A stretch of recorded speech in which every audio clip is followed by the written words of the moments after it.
Government job వస్తే చాలు. వాడి లైఫ్ సెటిల్ అయిపోయింది. ఇంక పని చేసుకుంటూ వెళ్ళిపోవాలి. గవర్నమెంట్ జాబ్ వచ్చినోడు కూడా చాలులే జీవితం బానే ఉంది హ్యాపీగా మంచిగా జాబ్ చేసుకుంటున్నాం. 10-6 ఆఫీసు, ఇంటికొచ్చేస్తున్నాం. ఫ్యామిలీ టైమ్ స్పెండ్ చేస్తున్నాం. కొన్ని రోజుల తర్వాత రిటైర్ అవుతాం. ఫ్యామిలీ టైమ్ స్పెండ్ చేస్తాం అనుకుంటారు. కానీ మీ విషయంలో ఇన్ని సంవత్సరాలు కలెక్టర్‌గా మీరు ఒక సక్సెస్ పీక్ పీరియడ్ చూసి, మళ్ళీ అక్కడి నుంచి సినిమాల్లోకి వచ్చారంటే ఏది మీకు ఎక్కువ ఇన్‌స్పైర్ చేసింది? బేసిక్‌గా ప్రభుత్వ ఉద్యోగం 21 సంవత్సరాల వయసులో 2 ప్రభుత్వ డెకేడ్స్. ఉద్యోగం అనుకుని 4 సార్లు సివిల్స్ ఇంటర్వ్యూకి వెళ్ళి గ్రూప్ 1 ద్వారా జాయింట్ కలెక్టర్ స్టేజ్ దాకా వచ్చేసాను. 23-24 సంవత్సరాలు, సో 48 సంవత్సరాలు వచ్చేసాయి జీవితంలో కూడా. 48 ఏళ్ల వయసులో జీవితం సుఖంగా వెళ్తుంది. మంచి ఉద్యోగం, మంచి కుటుంబం. మీరన్నట్టు సాయంత్రం 6 గంటలకు వచ్చి హ్యాపీగా మళ్ళీ ఫస్ట్ షోకో సెకండ్ షోకి వెళ్ళి ప్రశాంతంగా బతకదగ్గ జీవితంలోకి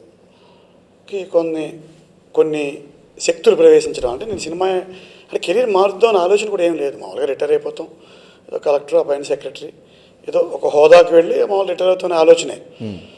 అయితే మొదటి నుంచి సివిల్ సర్వీస్ నుంచి కూడా కొంచెం ప్రయోగాలు, ఎక్కువ దెబ్బలు తగలడం, లైక్ ఎవరిదైనా ప్రిమ్స్ పోతుంది, మెయిన్స్ పోతుంది, అవన్నీ ఇంటర్వ్యూలు పోతాయి. ఆ పెయిన్ తీసుకోవడంతో నాకు failure become part of my life. అదో సరదా, ఓడిపోతే భలే ఉంటుంది, సరదాగా ఉంటుంది. చాలామంది గెలిస్తే కిక్కు, నాకు ఓడిపోతే కిక్కు. ఆ ఓటమి నుంచి ప్రయత్నాన్ని ప్రేమించడం మొదలుపెట్టాను.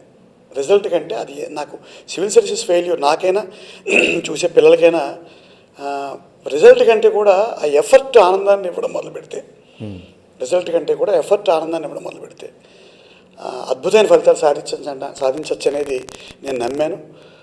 ఆ నమ్మకమే నన్ను 48 ఏళ్ల వయసులో ఒక సూట్ కేసు పుచ్చుకొని విమానం ఎక్కి అస్సలు అర్థం అవని